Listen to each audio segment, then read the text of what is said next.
wabarakatuh. Di sini dari kelompok 3 akan mempresentasikan tentang filsafat Islam, yaitu filsafat Islam peripatetik Ibnu Bajjah dan Ibnu Rushd. Di sini ada 3 poin-poin penting yang dapat kami cantumkan, yaitu 1. Definisi filsafat peripatetik, yang kedua yaitu filsafat Ibnu Bajjah, dan yang ketiga yaitu filsafat Ibnu Rushd. Yang pertama yaitu saya akan menjelaskan tentang apa itu filsafat peripatetik.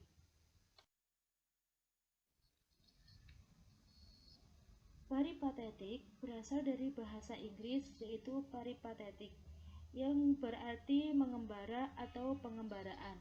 Kata lain memiliki makna yang sama dengan bahasa Arab yaitu masya'i, yang berarti berjalan. Sebutan mengembara atau berjalan diberikan kepada aliran ini karena ajarannya disampaikan Aristoteles sebagai founder atau pembangunan sambil berjalan-jalan di sekitar sebuah gedung olahraga di kota Athena yang bernama Peripatos.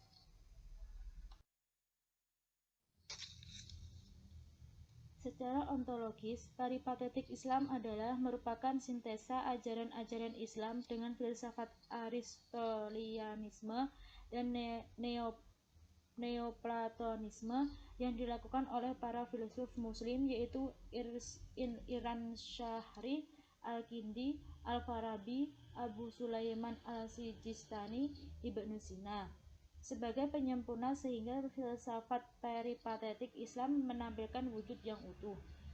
Al-Kindi merupakan salah satu tokoh yang melakukan upaya sintesa sekaligus filsuf pertama kali terhadap hubungan dan filsafat. Poin yang kedua, saya akan menjelaskan tentang filsafat Ibnu Bajjah. Dalam filsafat Ibnu Bajjah terdapat 3 poin penting lagi, yaitu biografi atau biodata Ibnu Bajjah. Yang kedua yaitu filsafat Ibnu Bajjah. Yang ketiga yaitu karya-karya Ibnu Bajjah. Biografi Ibnu Bajjah. Ibnu Bajjah lahir dari keluarga pedagang emas Al-Tujibi, Saragossa, Andalus pada tahun 1082. Nama lengkapnya adalah Abu Bakar Muhammad Ibnu Yahya Ibnu Al-So'i Al-Tujibi Al-Andalusia Al-Samkuisti Ibnu Bajjah. Tetapi di barat ia lebih dikenal dengan nama Al-Fenpas. Selain sebagai filsuf, Ibnu Bajjah dikenal sebagai penyair, komponis, bahkan sewaktu Saragossa berada di bawah kekuasaan Abu Bakar Ibnu Ibrahim Al-Zahrawi, terkenal sebagai Ibnu Tifalwit dari Daulah Al-Murabitun. Ibnu Bajjah dipercaya sebagai Perdana Menteri. Ia juga menjadi dokter ketika berada di Sevilla. Ibnu Bajjah membuka pintu kembali alam pikiran Yunani dengan bukunya yang berjudul Panduan Kesendirian atau Tadbir Al-Mutawahhid. Ia membawa pikiran Aristoteles ke Andalusia. Ketika Saragossa jatuh di tangan Alfonso I, Raja Aragon, pada tahun 512 Hijriah atau 1118 Masehi, Ibnu Bajjah pergi ke Seville melalui Valencia yang juga diduduki Alfonso I. Beberapa waktu kemudian, ia pindah ke Granada. Tatkala ia transit di Ceuta atau Jativa, selatan Valencia, Spanyol, ia dipenjarakan oleh amir setempat dengan tuduhan membuat bid'ah, akan tetapi segera dibebaskan.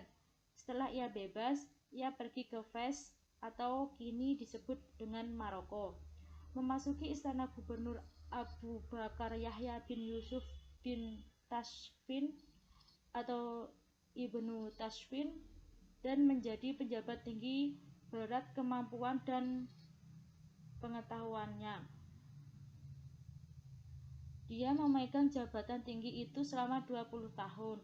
Musuh-musuhnya mencapnya sebagai ahli bid'ah dan beberapa kali mengadakan usaha pembunuhan terhadapnya. Semua usaha itu gagal dan baru berhasil dilakukan oleh seorang dokter termasyhur, yaitu Abul Ala bin Zuh dengan racun. Akhirnya ia wafat pada tahun 1138 di Fes dan dimakamkan di samping makam Ibnu Arabi. Poin yang kedua dari filsafat Ibnu Bajjah yaitu filsafat Ibnu Bajjah atau pemikiran dari Ibnu Bajjah. Filsafat Ibnu Bajjah banyak dipengaruhi oleh Al-Farabi, sedangkan mengenai tasawuf ia bertolak belakang dengan Al-Ghazali. Tidak hanya filsafat Ibnu Bajjah, dalam pembahasan jiwa juga sangat dipengaruhi oleh Al-Farabi, sehingga ia bisa dikatakan sebagai pengulas filsafat Al-Farabi. Akan tetapi, ia sangat menonjol dalam bidang etika dan tasawuf. Disinilah terdapat perbedaan pemikirannya dengan Al-Ghazali. Bagi Ibnu Bajjah, makrifat hanya dapat dicapai dengan akal, bukan dengan rohani seperti yang diungkapkan oleh Al-Ghazali. Dalam bidang filsafat politik, pemikiran Ibnu Bajjah juga sangat dipengaruhi oleh Al-Farabi atau Al-Madinah Al-Fadilah. Akan tetapi, ia lebih bersifat fikih, peraturan-peraturan. Karena itu, pembahasan politiknya lebih menekankan pada negara dan kehidupan sosial masyarakat ketimbang konsep tata cara suksesi pimpinan negara. Bukan hanya hasil yang mendalam filsafat Al-Farabi, akan tetapi filsafat Ibnu Bajjah juga merupakan hasil pembelajaran yang mendalam dari Aristoteles. Ibnu Bajjah juga menjelaskan bahwa manusia mengenal ilmu-ilmu yang disangkapkan kepadanya oleh Tuhan. Hal-hal yang dapat dipahami, peristiwa-peristiwa tertentu yang terjadi pada sekarang dan di masa mendatang, dan peristiwa-peristiwa di masa lalu melalui akal. Inilah pengetahuan tentang yang gaib yang diberikan Tuhan kepada hamba-hambanya melalui malaikat-malaikatnya. Dari penjelasan di atas, Ibnu Bajjah mengajukan sebuah perpaduan antara perasaan dan akal, di mana untuk menuju kebenaran akan keberadaan Tuhan, ia mempergunakan filsafat. Akan tetapi, yang menjadi konsekuensi adalah bahwa kebenaran tersebut dapat diperoleh manusia apabila manusia menyendiri. Hal ini disebabkan pandangan Ibnu Bajjah mengenai masyarakat yang dinilai memendam perbuatan-perbuatan rendah dan keinginan hawa nafsu yang kuat.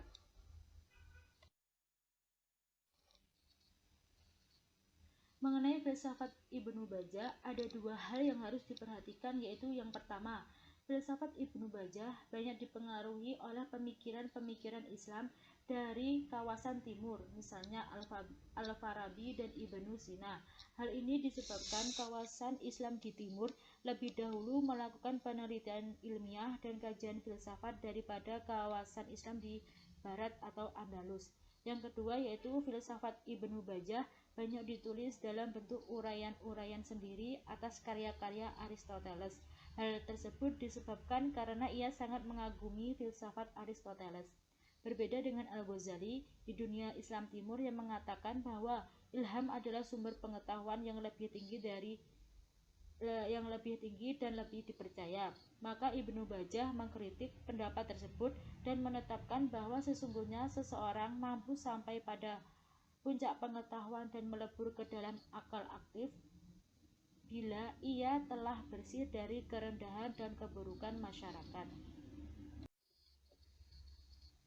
Menurut Ibnu Bajjah, kemampuan menyendiri dan mempergunakan akalnya dapat memperoleh pengetahuan dan kecerdasan yang lebih besar. Di sini ia mengatakan bahwa pemikiran insani dapat mengalahkan pemikiran hewani. Sekaligus pikiran inilah yang membedakan manusia dengan hewan. Maka bagi Ibnu Bajjah, dengan kekuatan dirinya, manusia dapat sampai kepada martabat yang tinggi melalui pikiran dan perbuatan. Dan manusia perlu untuk menyendiri, mengasingkan pemikiran dan jiwanya dari masyarakat. Karena baginya masyarakat penuh dengan perbuatan-perbuatan rendah dan keinginan hawa nafsu yang kuat. di mana hal tersebut dapat melumpuhkan daya berpikir perseorangan dan menghalanginya untuk mencapai kesempurnaan.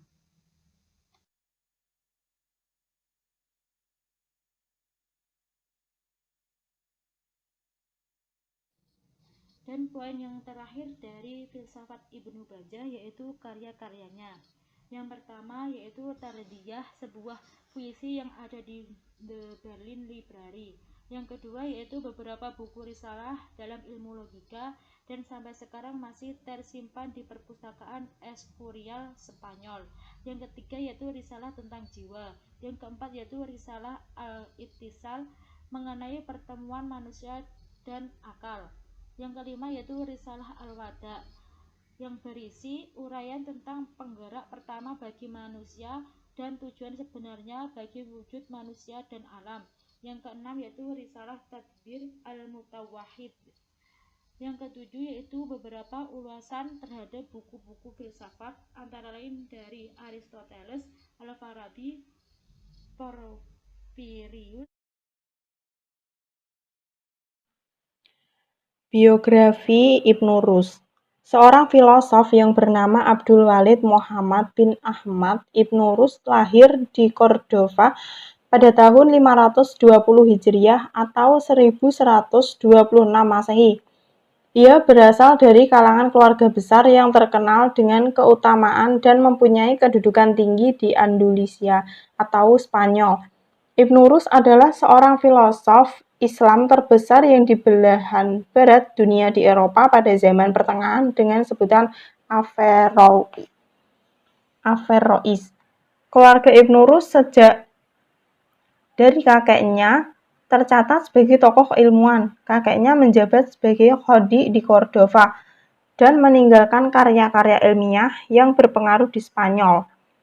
Begitu pula ayahnya. Maka Ibnu Rus dari kecil tumbuh dalam suasana rumah tangga dan keluarga yang besar sekali perhatiannya. Ia mempelajari kitab Qanun karya Ibnu Sina dalam kedokteran dan filsafat. Dia juga mempelajari matematika, fisika, astronomi, logika, dan filsafat. Ibnu Rus dikisahkan menulis 3 macam ulasan, yaitu ulasan yang besar, menengah, dan kecil. Ulasan besar disebut tafsir, sedangkan ulasan kecil disebut talqis, berarti rangkuman. Suatu ringkasan yang berjudul Majmu'ah atau Jawami kini telah diterbitkan dalam bahasa Arab. Dalam ulasan-ulasan ini, Ibnu Rus tidak mengikuti teks asli dari karya Aristoteles dan tahapan pemikirannya. Sebuah contoh dari ulasan menengahnya dapat dilihat dari Kategoris yang disunting oleh Bourges pada tahun 1357 Hijriah. Ibnu Rus lebih dikenal di Eropa Tengah daripada di Timur, dikarenakan beberapa sebab. Pertama, yaitu tulisan-tulisannya yang banyak jumlahnya itu diterjemahkan ke dalam bahasa Latin dan diedarkan serta dilestarikan. Sedangkan teksnya yang asli dalam bahasa Arab dibakar atau dilarang diterbitkan lantaran mengandung semangat anti-filsafat dan filosof kedua. Eropa pada zaman Renaissance dengan mudah menerima filsafat dan metode ilmiah yang dianut oleh Ibnu Rus. Sedangkan di timur ilmu filsafat mulai dikorbankan demi berkembangnya gerakan-gerakan mistis keagamaan. Pemikiran Ibnu Rus. Sebagai komentator, Aristoteles tidak mengherankan jika pemikiran Ibnu Rus sangat dipengaruhi oleh filosof Yunani kuno.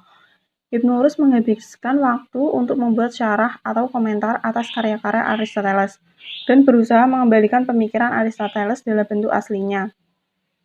Ibnu Rus terkenal dengan nama explainer atau juru tafsir yang menafsirkan filsafat Aristoteles abad kedua Masehi di Eropa. Dalam beberapa hal, Ibnu Rus tidak sependapat dengan tokoh-tokoh filosof Muslim sebelumnya seperti Al-Farabi dan Ibnu Sina dalam memahami filsafat Aristoteles. Walaupun dalam beberapa persoalan filsafat ia tidak bisa terlepas dari pendapat dari kedua filosof muslim tersebut. Walaupun Ibnu Rus sangat mengagumi Aristoteles, bukan berarti dalam berfilsafat ia selalu mengekor dan menjiplak filsafat Aristoteles.